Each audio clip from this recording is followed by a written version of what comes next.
there, and welcome to the Animag podcast.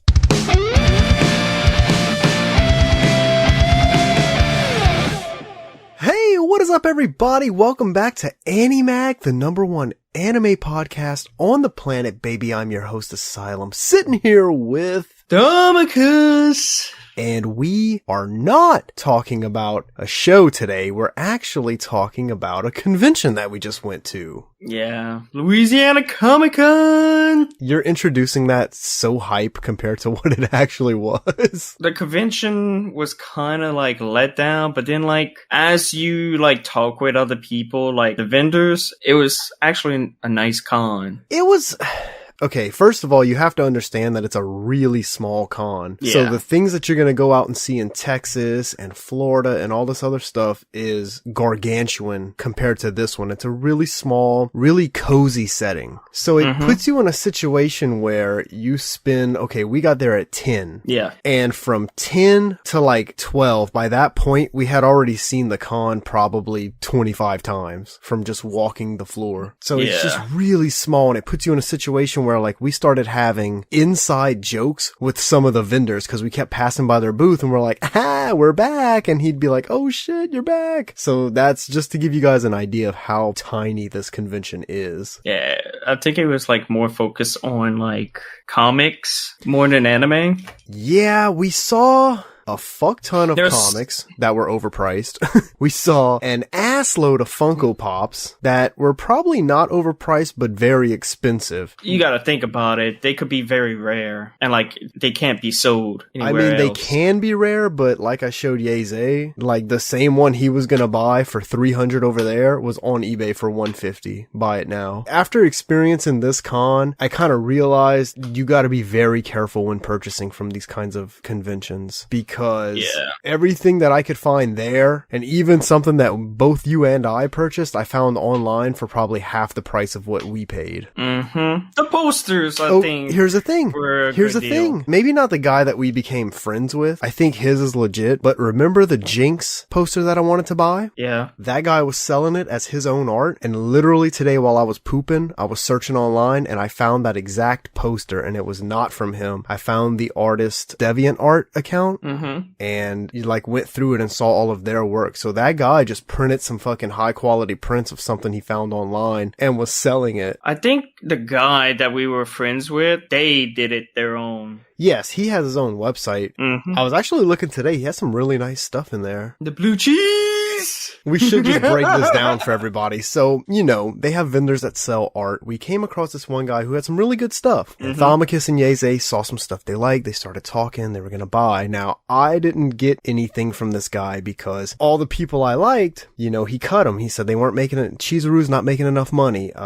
Bunny Girl's not making enough money. He even said Jinx was hanging on by a thread, which I find hard to believe, but okay. And he goes, my friend, this isn't even the whole cheese wheel. This is just a little slice of my cheese. And we're like, what? He's like, I got a website. You can go online and see the whole cheese wheel. We were like, oh fuck, that's rad. Gives us the website. And he's like, I also got a little bit of blue cheese in there if you like. And this man was referring to the fact that he had some artwork that he created of these characters that were nude. He called it blue cheese. So yeah, if you come across like somebody that has a bunch of girls on there and like you see a secret menu freaking sign, just tell the guy I want to see some blue cheese. Officially stated here, whenever an artist at a con has a secret menu, we have to all refer to this as the blue cheese menu. That guy was probably the coolest vendor there. Yeah, especially with his deal, 2 posters and get 1 free. Yeah, that's pretty nice. His prices were good too. Okay, this is how dry this con was. I literally bought 2 things and I spent like $60. Like me, I would have been in a 200 or like 100 and something price range, but like they had the retro games and I was like, I told myself if I ever come across the Twilight Princess Wii game and the fucking Wind Waker GameCube game, I have to buy it because I want to have it for display. Yeah, that was actually kind of a decent deal, even though like that shop, that one particular shop that had the retro games, I kind of didn't agree with some of their prices because like Wind Waker I can agree with. Yeah, that was was accurately priced. Twilight Princess, What was the Game Boy game? Zelda, Oracle of Ages. He had Oracle of Ages, okay, sealed in a box. So me and Thomicus think it's original sealed. And Thomicus is like, I might just get this. So he takes it up front to ask the guy how much it was. He tells us this crazy ass price. And $120 something. $120. And then he goes, this is where he fucked himself. He's like, yeah, and it's got a brand new battery inside the game cartridge. And I'm looking at Thomicus and I'm shaking my head no, kind of lightly so the guy didn't see. I didn't want to offend him or anything. I should have, because it is fucked to do what they do. So the fact that it had a quote unquote new game battery in the cartridge means they've already opened this, taken it out the box, swapped the battery out, and resealed it. So it was a resealed new game, and that is kind of fucked. I was thinking about the Wii and GameCube games, but I don't think they could do much about that. I mean, not really. Even if it was something that they bought used and resealed, I mean, you still got a pretty pristine copy because the cases on the two that you got are in good shape. Yeah. And he was like, I hope you enjoy. I was just thinking to myself, yeah, sure, yeah. They're gonna just be displayed. I'm not gonna open them. Exactly. Even though I do have a GameCube, I was like, I could play it, but then I was like, I got Dolphin. I could play Wind Waker whenever I want to. Yeah, you might as well just leave it sealed. And same for when we went to Barnes and Nobles. I already know what happens in High School DxD, so I'm gonna keep the ones that are sealed. Yeah. But book 1 which sadly is not sealed. Oh, damn. Yeah. Somebody wanted to fucking read it. This is a side story for this main con story, that this con was so small and so dry that when we left, we had to go to Barnes and Nobles to spend a fuck ton of money. I figured since we're already there, I was gonna be because It's Asylum's missing Chainsaw Man 2 through 10. So I was like, you know what? Why don't we just go there so you could go pick it up? Yeah, that was my initial thing too, is I already had planned in my head to spend roughly, $100 to get caught up with my Chainsaw Man collection. And then we get there and we only see one booth that had actual mangas, and it only had volume 1 of Chainsaw Man. I was a little disappointed. It had volume 1 and 11, the same that you had. He probably bought it from Walmart and then jacked up the price. More than likely. And the saddest thing is both of those that he bought from Walmart were $7, because for some reason Walmart will sell theirs for $7. I was more expecting something kind of like what we saw at Akon, where they had that big booth with manga. Yeah, but I think Akon was more related to anime. The mangas are animes. Why do y'all keep saying that? I talked with Sid and I was like, yeah, I thought it was going to be with manga. But then Sid was basically no, it's basically about Marvel and DC comic books. And yes, manga is technically comic books, but... Bro, they had a motherfucker over there selling handmade soap. You telling me somebody couldn't show up with a manga shop? Who knows? Maybe in Frontier. Frontier's gonna have manga. If Akon had it and they said Frontier's bigger than Akon, they barely had food over there, man. That was also kind of depressing. Yeah, it was basically a concession stand. Yeah, and I think it was a boba tea truck outside. They had a fucking upstairs at Comic-Con, but there was 4 things up there. I'm disappointed with the fucking maids. Oh, the dancing fucking maid cafes? Yeah. I didn't even know what that was. I don't know, but put me in a fucking maid outfit. I'll do better than that. They had a quote unquote gaming station area, but it was 3 consoles. Yeah, Yasei was like, oh yeah, let me see Dragon Ball FighterZ. Nah. That game ain't even that great. I don't even think they had it. It was just some generic Street Fighter. I think I saw maybe a Mortal Kombat. It's not really the con's fault. It's just in a spot that really doesn't have the room to be big like other cons. They could move it over to the Cajun Dome, but then the Cajun Dome, the space would be too big for it. But the last time I came, the gaming area was bigger than that. I don't know why they made it smaller. Exactly. I do remember a time where the first time I went to that con, we went upstairs and then we walked down the hallway that was on the side of the dancing maids, and they had a room right there that had a bunch of tables with consoles to play. So they really sized it down this year, and I think maybe it's because they've been away for so long. I mean, their last 3 or 4 got postponed, so maybe they had a harder time getting the ball rolling to set it all up than they thought they would. And that's why everything was just kind of dry and small. Yeah, and I noticed like some of the lines for the voice actors weren't that long. Exactly. Like, they had a really popular TikToker there, and he pretty much had nobody at his station. The only people that really had gas in their line was Sting, obviously. Britt Baker, she's another wrestler that wrestles in the same company as Sting. And, Jason. Oh yeah, they also had Brooks from One Piece. Yeah, but his lines weren't really that crazy, oddly enough. Yeah, but like when we left, I think everybody then got whatever they wanted. Yeah, that's the whole point. We were there the whole time, and his line wasn't that crazy. When we got there, the parking lot was full. When we got out, so many empty spots. That's true, and we left probably around 3 o'clock, and it was open till 6. So, I mean, we spent pretty much the whole day there. Sadly, we bought a weekend pass, and we only really went the Friday. We did not go, the Saturday. We didn't go the Friday, because honestly, kind of pointless to go on the Sunday. And the whole thing with their fucking tickets. Like, oh god, yes. I wish they would have like signs saying, oh, online tickets and get your wristbands right here. Instead of making us go all the way to the entrance, get our bags checked, and then bam, like, oh, you gotta go get your tickets over there. And it's like, oh my god. Yeah, we wasted so much time because the line was actually pretty short when we passed it up to go get our bags checked. And we get our shit checked, and then the lady's like, no, y'all have to go wait in line to get your phone scanned and get your wristband. And we're like, what? And then by the time we got in the line, it was pretty thick. Yeah, then I got in a wristband, it fucking broke. Check our bags again. I was like, hey, yo, can you zip tie my wristband? Mine broke. And he was like, Like, I could understand why they didn't want me to get the zip tie, because, like, I think they use the zip ties for weapons. Well, yeah, but also it would look like you just found a wristband on the ground and zip tied it so you could get in.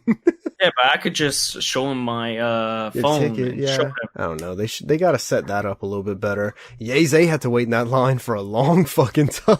Yeah, because when we got in line, holy shit. It was literally wrapped around the building by the time we got our wristbands, and he was still way back there. Yeah, I think the only thing that was great about the con was the retro games. Yeah, the retro games were okay for me. I don't think it was that fire. Our poster boys. Yeah. And then, of course, where we got our Pokeballs. Yeah, the Pokeballs are fire. Like I said, we could have got it cheaper if we just ordered it online, but I am happy that we bought these, because, like, that's a thing that I would have wanted right here, right now. And if you guys wonder what we're talking about, you can watch the vlog related to this podcast and you'll see exactly what we bought. And then I had to film an extra clip because, like, they had them showcased and they were all stationary, so we're like, okay, that's still pretty cool. It lights up, it lights the ball up. But then the guy's like, yeah, the stand rotates. Yeah, I wasn't gonna get the Pokeball, and then I was like, you know what, if it's a Solemn's gonna get one, I'm gonna get one. I was gonna get another Pokemon, but I felt like, oh, since he likes Gengar or Haunter, I might as well get the adult version, like the evolution or the pre-evolution of that Pokemon. If they would have had the trio, we could have got Yeze to get the fucking other one, and we would have had all three. I fucking told him about that. I was like, yeah, if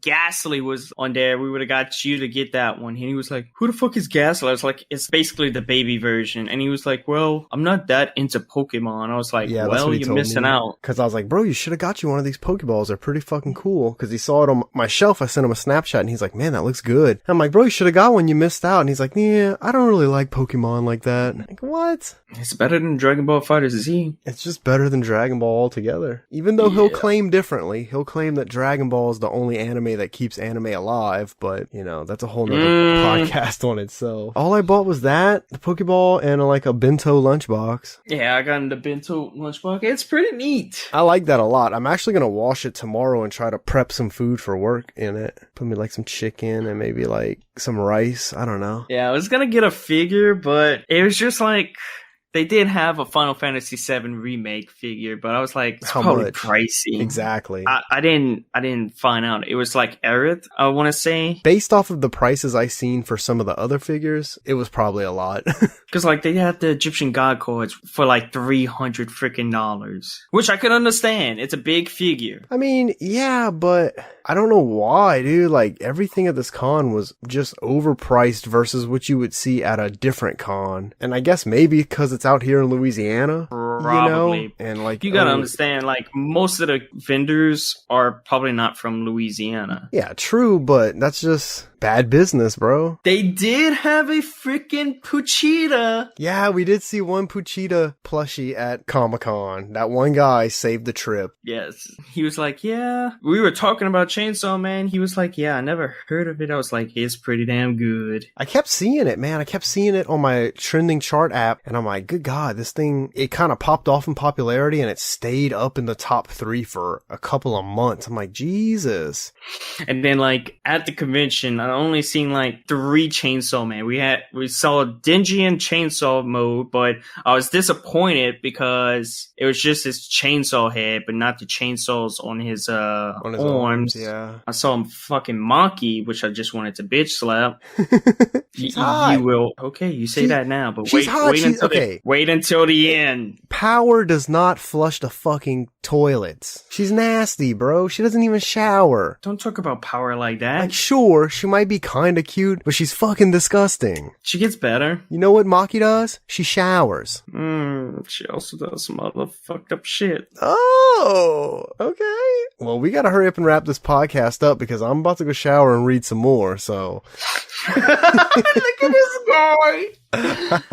I'm trying to get into book 3 by tonight. Let's see. I got 3 posters. I got you got a lot. Power. Honestly, that Power one's really dope. Now that I know who she is and like seeing that poster, that's a really nice poster. I always say like blood, but that's like her. She has like blood demon. Yeah. She's basically the blood demon. So I get that mixed up. I got Tifa. 2 Tifa posters, which are holy shit. My God, yeah, it's in the vlog. And then I got my queen. Dude, okay, this guy literally asked the man for a poster of Akino. He's like, let me get Tifa, let me get Power, and then finally he's like, and let me get my queen. Everybody on the side, I looked, everybody was fucking laughing. And then the dude grabs the fucking poster of Akino and he's like, sir, your queen. I was like, that's why that guy was so fucking cool. Yeah. And then we talked to that guy for a long time, probably a good half hour. The same guy we're talking about for this booth was the same guy that had the blue cheese. I want to say that him and that other guy were somehow probably related. Oh, yeah. True. The other guy had cloth hangers, though, and those are pretty fire. Oh, yeah. I think my Tifa big poster is cloth. It should be. If you got it from that second guy with the mouse pad, all his hangers were cloth. I was about to get the blue cheese Zelda. Oh my God. It looked pretty good. Just wait till Animag has their own booth and we're selling sexy Tanjiro cloth hangers. Oh God, Tanjiro is gonna be at Frontier. Oh really? Yeah. Oh my God. Do you think I should print out a sexy Tanjiro and have him sign it? I don't think he would sign it. You don't think? I don't know if they would sign anything, but if they would see that, they would have been like, what the fuck? What you mean you don't know if he's gonna sign anything? Like, if he's doing a fucking meet and greet, of course he's gonna sign shit. If it's like PG-13, yeah, he would sign it. But like, if he would just see sexy Tanjiro, he would have been like, "Are you fucking serious, bro?" I'm gonna just cover up like the nudity part, and then it's just Tanjiro laying down, and then I'll be like, "Sir, can you sign this?" And he'll be like, "Sure." He'll sign it, and then bam, I'll rip the whole picture out and be like, "Ta-da!" That's like that one video I seen on Instagram. They got the Japanese voice actor of Light from Death Note to sign his name in the Death Note. Oh, I saw that. He looks and he's like, fuck! He closes it and he's like... That's actually pretty genius. It's like, I wanted to get some autographs at Comic-Con, but they were too fucking expensive. Yeah. Bro, you had people charging $70 for a signature. Well, Sting, probably $70. The only person that was like 40 was Britt Baker. I think the one from Spy Family was 40 each. Oh, really? Yeah, but like he also bought a freaking poster from them. True. He said it's valued at 80, so he probably spent like 40 for the picture and 40 for the signature. Damn, bro. Xavier went a little ham, too. He got a good bit of stuff. I wouldn't have gone ham, like I said, if it wasn't for the retro games. Dude, if you wouldn't have broke the ice with the Pokeballs, I probably wouldn't have spent any money and I would have just saved it all for Texas. Because at that point, I was like, it'd be kind of shitty if all I bought was a bento box. Just spend $10 on a bento. And then we went to basically like a card thing, and like they only had like one ghost box, and I was like, man, should I get it? There's only like a small possibility that could be a fucking ghost rare. So its son was like, yeah, do it. No balls. I was like, okay, I'm gonna Charlie this shit. I gave him the wisest words ever. I said, you gotta think in a time like this, what would Charlie do? This man doesn't even say anything. He puts the box on the table, rips his wallet out. I get home. I did like a small stream on my Twitch, like showcasing everything that I got. When it came to that pack, I felt like Charlie. Dude, he pulled too. You got it. I pulled it. It looked weird at first, and I was like, wait, what the fuck is this? And then I was like, in my head, I was like, that's what I'm talking about, baby! The box was $20. I pulled a Ghost Rare, the Winged Dragon of Ra, Spear Mode, which is running from $66 to $88. Dude, like, what are the fucking chances that you buy that man's last box and it has a Ghost Rare in it? That's so bizarre. I don't know if there's like a Ghost Rare in every box. I don't think there is, because I watched Charlie open some and I don't remember him pulling one in every box he opened. But what are the fucking odds? Dude, and the thing was, because like you saw it first, so I'm like, alright, I'm gonna let him think about it, but if you weren't gonna buy it, I was probably gonna pick it up. Oh, fuck that. I hit you with the old Charlie advice, but if you were still putting it back after that, I'm like, I'm gonna just have to pick this up. What if that box that you had your eye on? Yeah. What if one of those boxes had the fucking Dragoon? Oh, dude, probably. Those are also $20, which are a really good price for those boxes, but... Like, that one came with 4 packs with 5 cards each. Yeah, it's like a special box. I thought it was like one of those, but it was like, if you get the like complete set, you get the 4 or 5 small boxes, and like when you open up the booster box or whatever you call it, like there's a cool design when you flip it open. Yeah. See, I thought it was like that, but no, that looked like, you know, the snow caps, like a candy box. You open it from the side and it's just 4 packs. But that's pretty much our adventure for Comic-Con, guys. It wasn't terrible. It just wasn't amazing either. Oh, you don't want to talk about Barnes and Nobles? Oh my god, the fact that I went there and dropped like $80. You want to tell them what else was there? Ladies and gentlemen, out in the wild, we saw Dick Fight Island 2. I would have bought it, but it was bent. It was bent? They like saran wrapped it too hard in it, and like it bent the spine a little bit. Well, and then of course Yeze came in with 2 mangas. That's true. We all bought something at Barnes and Nobles, man. That's how bad the con depressed us. Yeah, but I think for Texas, I'll probably get some figures. Yeah. I'll probably just I probably won't go haywire. Honestly, I don't think I will either.